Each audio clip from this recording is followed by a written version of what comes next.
Donald's Friday has been ruined as he just suffered a second legal battle with Letitia James. Now, if you remember, Letitia James was the New York Attorney General that charged Donald Trump with financial fraud and beat him in civil court. Well, Donald Trump has been seeking retribution by accusing James of mortgage fraud. Well, federal prosecutors have reviewed the case and have concluded there's no evidence of fraud and are refusing to move forward with the charges. And Donald Trump is having a meltdown. It's so bad for him. He apparently is going to fire the U.S. Attorney for the Eastern District because they won't move forward with the charges despite the lack of evidence. Now, the Trump administration is saying we do have evidence. We can show that she claimed her Virginia residence as her primary residence. But the federal prosecutors are saying that's not actually true. That was just a power of attorney form. The actual mortgage application shows no fraud. Donald Trump is losing his mind right now because prosecutors won't move forward with charges that don't exist for somebody. This is Trump's America. In an attempt to reach across the aisle, I come to you in this American flag costume I purchased from the Boot Barn. You truly believe in the right to free speech and the right to bear arms, then I'm gonna need some of you to just listen to this liberal lesbian for the next 2 minutes. Jimmy Kimmel Live getting pulled off the air is a distraction to the larger attack on the media, entertainment, and information systems we've come to know and understand.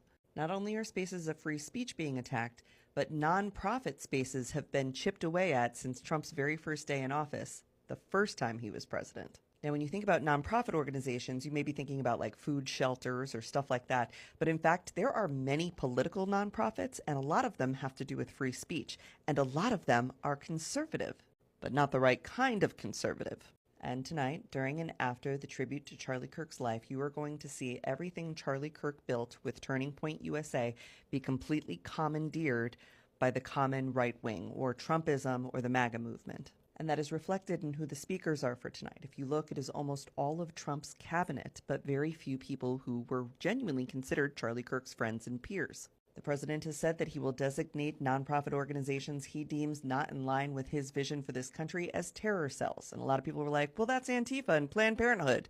No, that includes also conservative nonprofit organizations that do not subscribe to or submit to MAGAism. On college campuses, Turning Point USA already had a feud going with the Young Americans Foundation. Charlie Kirk's campaign arm, Turning Point Action, only endorsed Trump-aligned Republicans, not all Republicans. Turning Point Faith was in competition with the nonprofits like Alliance Defending Freedom. Turning Point Academy seeked to replace traditional homeschools. And there are many more examples of this. But if you are truly a Republican, a constitutional Republican, you should be concerned about the conglomeration of power that is being seated right underneath the current authority. Because that is coming for all of us. I was not going to report on this until there was something more to it, and it appears there is now. Candace Owens has been online talking about what happened to Charlie Kirk and what she believes really happened. And Tucker Carlson has been talking about it. Owens describes her conversations she had with Charlie Kirk before his assassination. What happened was Charlie Kirk was under immense pressure from Israel to get on board with their messaging as they were going to move into Gaza. Now, you can go look her up on social media and view her videos and what she's been saying about this, and it's been echoed throughout social media. It's just, at this point, conspiracy theory, and now it's gotten so loud that it's forced Benjamin Netanyahu to comment on it. He released a video about it saying this. He has fabricated a monstrous big lie that Israel had something to do with Charlie Kirk's horrific murder. This is insane. It is false. It is outrageous. Charlie Kirk was a giant, a once-in-a-century talent who defended freedom, defended America, defended our common Judeo-Christian civilization. I find it interesting that Netanyahu is commenting on this, especially if it's so demonstrably false. People like Candace Owens that were close to Charlie Kirk are saying that Benjamin Netanyahu was directly involved in trying to get Charlie Kirk on board with this messaging campaign, and they were offering him large amounts of money to do so, which Charlie Kirk then rejected and apparently feared for his life afterwards. Now, I was initially like, yeah, okay, whatever, but then Netanyahu confirms they had this meeting in his video. A few weeks before his death, I spoke to Charlie. I invited him to visit Israel again. Netanyahu even goes on to say that the spread of these false allegations are being bankrolled by Qatar. At this point, this all should be investigated. And with this FBI, we are probably not going to get that investigation that we need for this, because all of this needs to be looked into, the entire thing. And what raises more questions now about this is the fact that we don't have an autopsy report on Kirk. We don't know if the bullet was retrieved, if it was found, and if it matched the gun they're alleging was used by Tyler Robinson. There's so much we don't know. We need answers. We need them soon. Let me know if you agree. Comment, like, share, spread the word, follow, subscribe, and I'll see you back here for the 411. An incredibly disturbing story happened over the last couple of days. In Pennsylvania, the initial reports that I saw were that police showed up at an address to serve a warrant. At least 5 officers. All 5 of them were shot. 3 of them were killed. And horrifying, absolutely horrifying. And lots of folks don't know that serving warrants like that can be incredibly dangerous for police officers, because they never really know exactly what they're walking into. And it turns out that police were trying to serve a warrant on a 24-year-old white guy from rural Pennsylvania named Matthew James Ruth, 24 years old. They went to his address. He wasn't home. Somehow they went to a secondary address where Matthew James Ruth was laying in wait for them. He was like hiding in some tall grass or something. When the officers showed up, he immediately shot and killed 3 of them. And then he advanced and he shot and wounded 2 more. One of those officers managed to return fire, and Mr. Ruth was killed. He was found dead laying in a field. He had an AR-15 style rifle with a suppressor on it, a silencer. Those are legal in Pennsylvania, I believe. Hang on. Yeah, I just wanted to confirm that. Suppressors are legal to possess and use in Pennsylvania for any legal purpose, like hunting and things like that. And you can purchase them from federally licensed firearm dealers. So this guy had an AR-15 type rifle with a silencer on it, laid in wait for the police to come find him, I guess. Shot 5 of them, killed 3 of them. And what was the warrant for? What were they serving a warrant for on him? Stalking a woman. He was allegedly a stalker.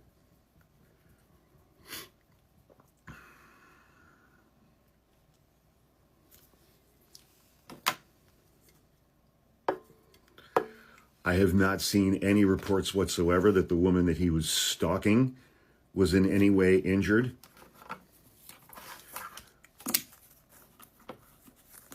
But my immediate thought, I had 2 immediate thoughts,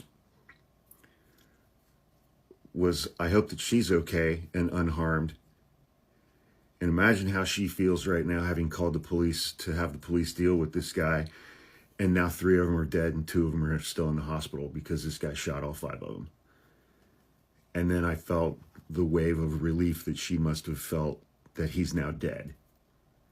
He was a stalker, and he shot and killed 3 police officers and shot and wounded 2 more, and they killed him.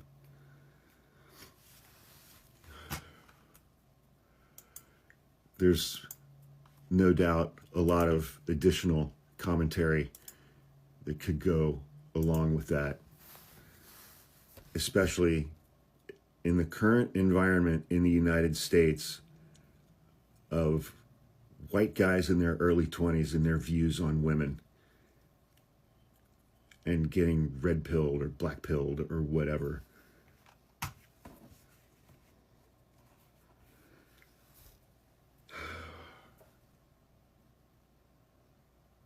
And that's apart from all the authoritarianism bullshit that's going on in this country right now.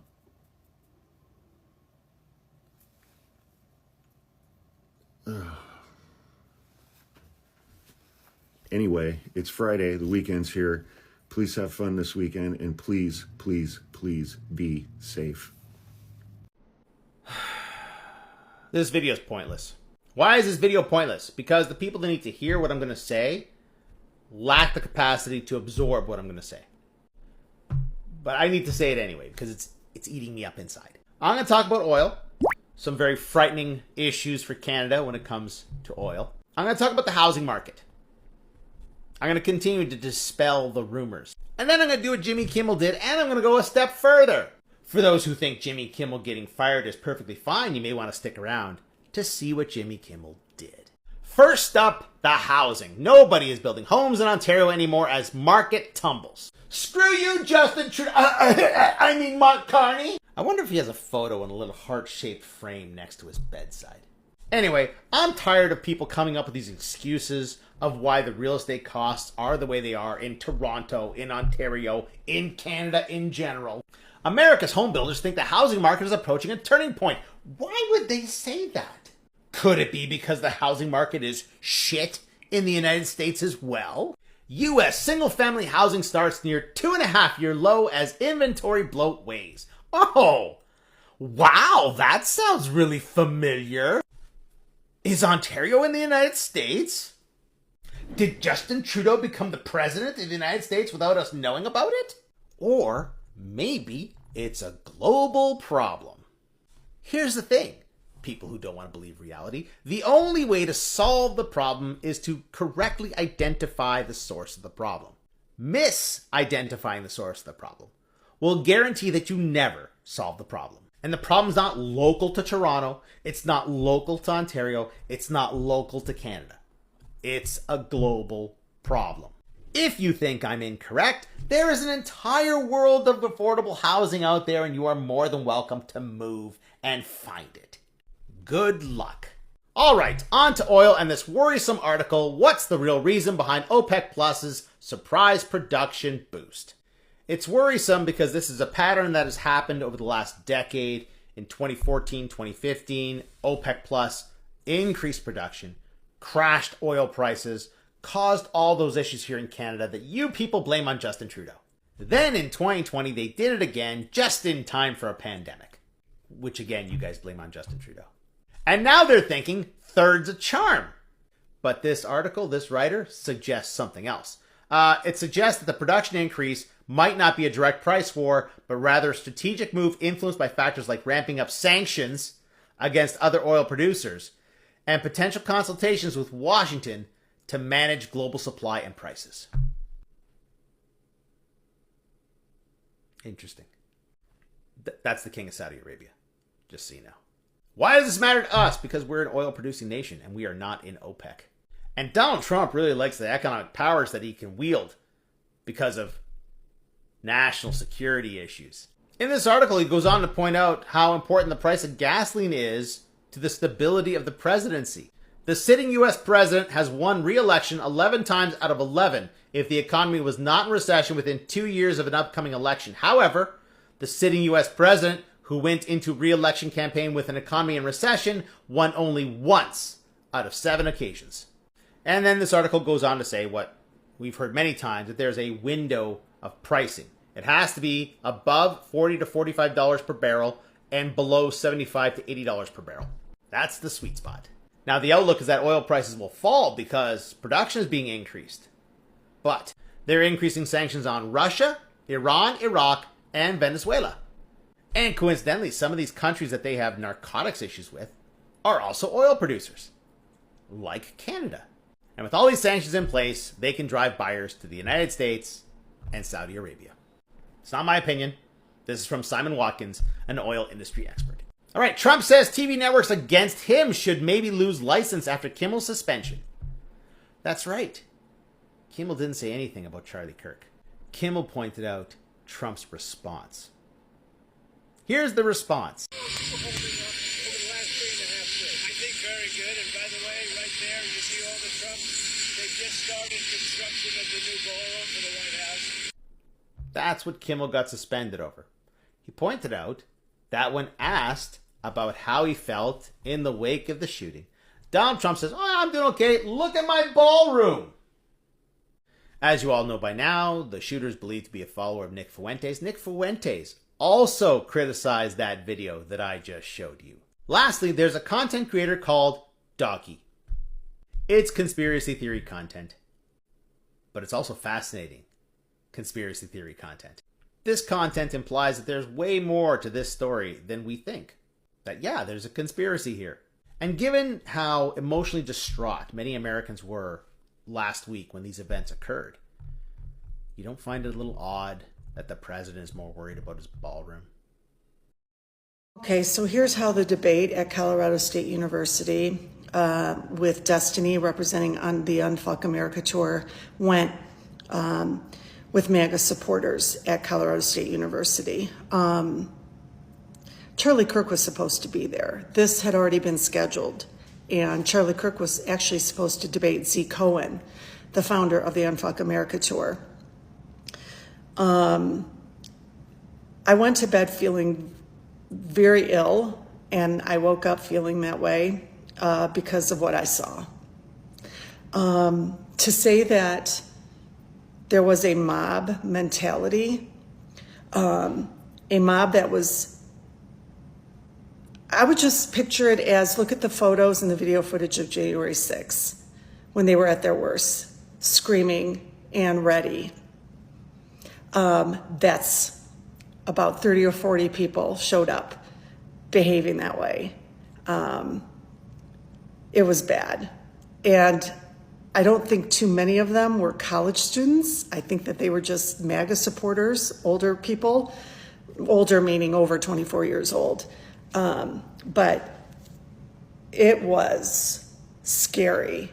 And they did not go there to debate Destiny. They went there to vomit all of their rage and hate towards the left onto Destiny. Destiny could have put a fact out there, like the sun is in the sky. The whole world knows it's a fact. And these folks, their visceral reaction of such rage, they truly believe, while they were screaming in rage, while they were ready, if the police weren't there, I really believe this, they were ready to go to the next level. They were the ones claiming we were the violent ones, that we encourage that kind of rhetoric, that they're the party of peace, and that Donald Trump is the party of peace. As every ounce of energy was rageful, angry, hateful energy, it was surreal. And they truly believe we on the left and the rest of the world are living in an alternate reality. We've been indoctrinated. The most disturbing individuals were the ones that kept using Jesus's name. The righteousness was astounding.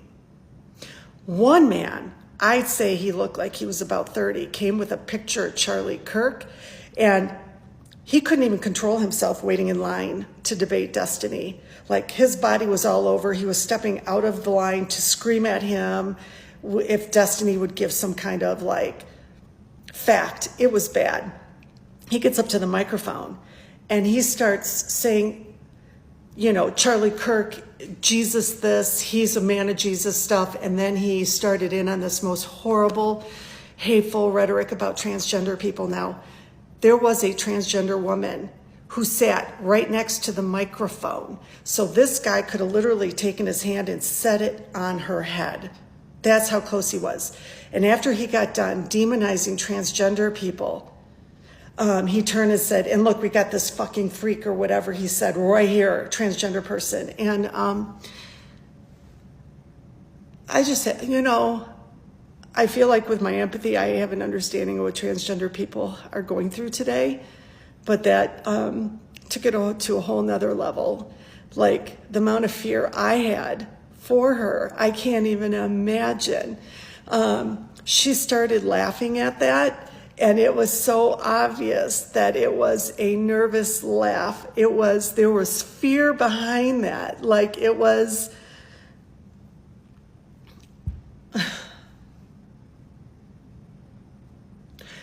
I had to intentionally look around the room. There were about 300 people there. And remember, there were about 250, mostly students, who were sitting there quietly. And I just have to hope that they're sitting here thinking that's not normal behavior. I don't want to be like them.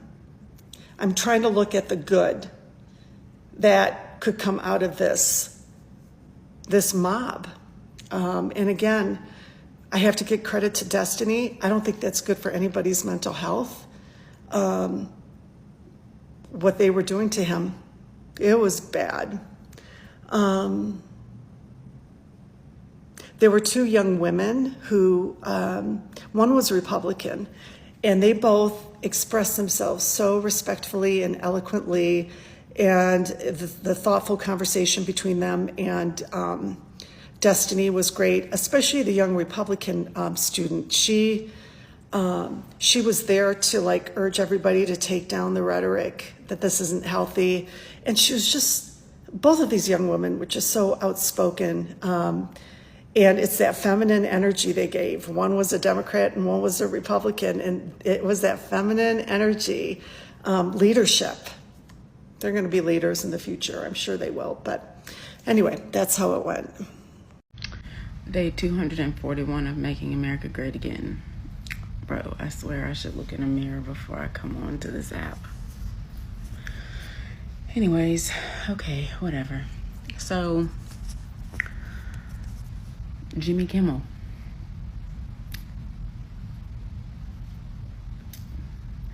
The FCC chair, who obviously is quite biased and basically, does whatever, Trump asks of him, has now said that he's going to look into The View, the show, The View.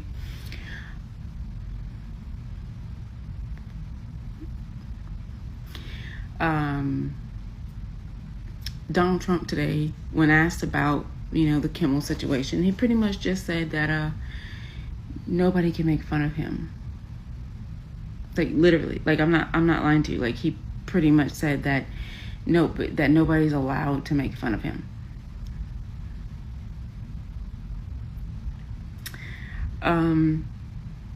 He also said that that the Sinclair company has every right to demand that Jimmy Kimmel pay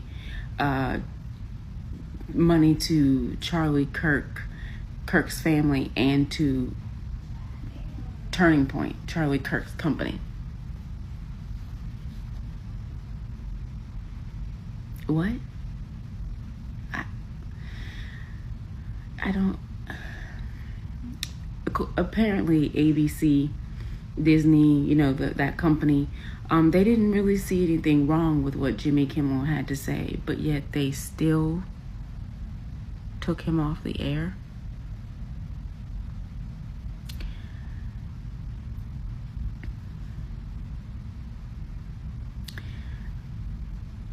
It's pretty crazy. I think that Republican, Democrat, Independent, Libertarian, whatever you are, it should not sit comfortable with you that the president is using the FCC as his personal, basically, to take out his personal grievances and being vindictive.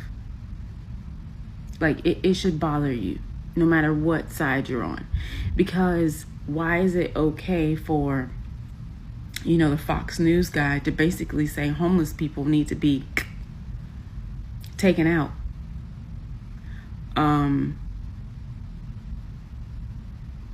Eviscerated.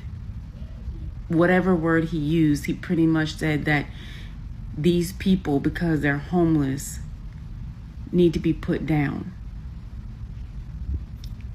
I don't see the FCC going after them. Why? Because it's Fox News.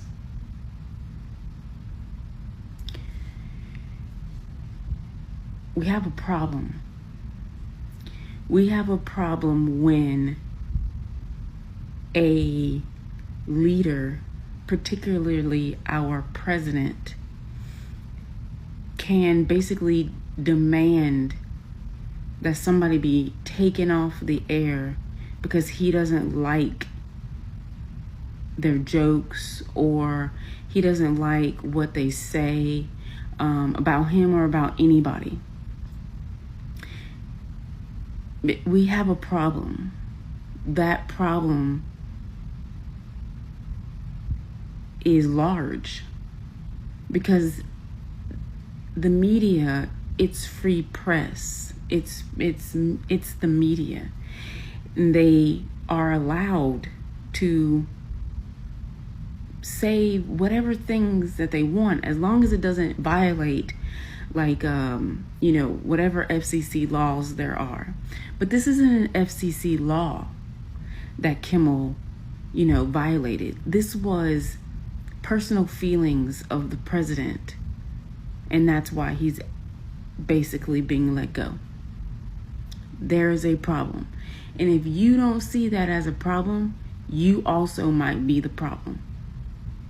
Because when a president, a leader of the United States of America, can control what you watch and what you hear on your TV, online, in podcasts, in newspapers, in anything, in any form of press, we are no longer the United States of America. We are Russia. We are China. We are, North Korea.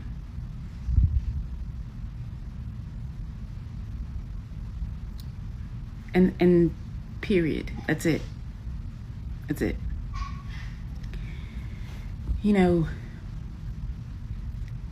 Trump can dish it out.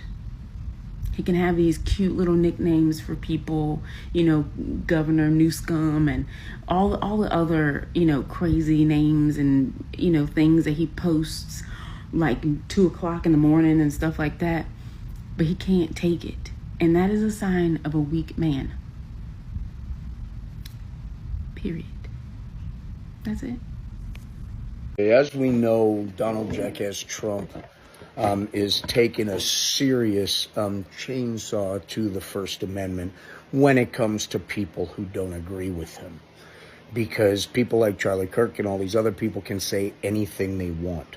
But Jimmy Kimmel makes a very honest reference to the person who on a live CK actually grown up in a MAGA household, which is absolute fact. He's also going after Seth, and he's going after the other Jimmy. So he's trying to wipe out all late night, and he blatantly said on Air Force One that any media company, broadcasting company, and he pointed at all the reporters, and he said, speak negatively. Everybody needs broadcasting licenses. That's a threat to all of us, including me. So, Donnie, hey, I don't need broadcasting license. And we don't need permission for freedom of speech.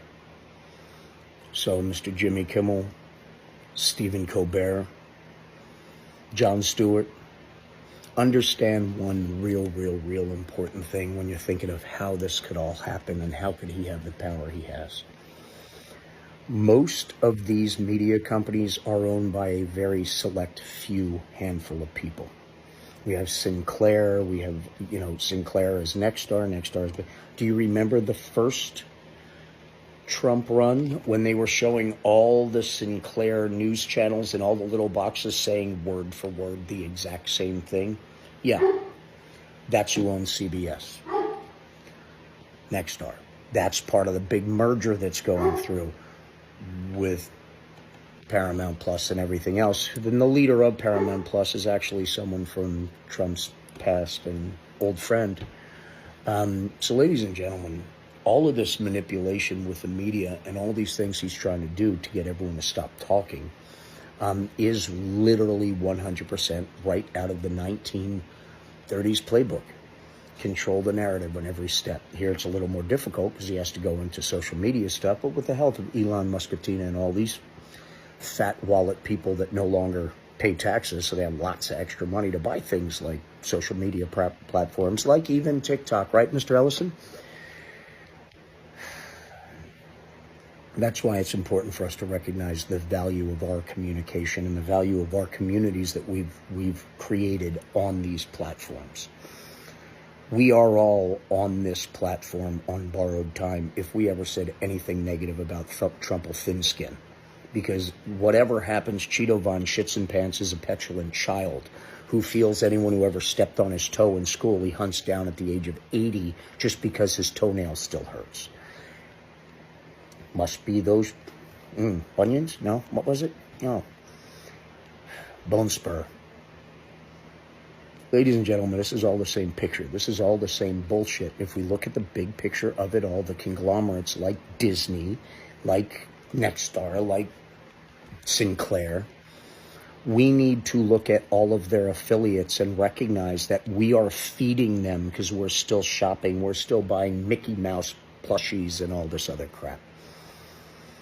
That's what it's feeding. I had hope for Disney when they stood up the first time a little bit. Just a little bit to DeSantis and all that crap.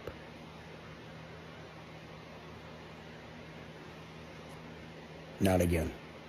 The First Amendment's too important. Our communication is too important. And getting the truth out there worldwide about not only what's going on in front of the curtain, but what's going on behind the curtain is very, very important. And it's what America truly, truly needs to survive this wave of red-hatted, gold shoe, sticky page Bible bullshit.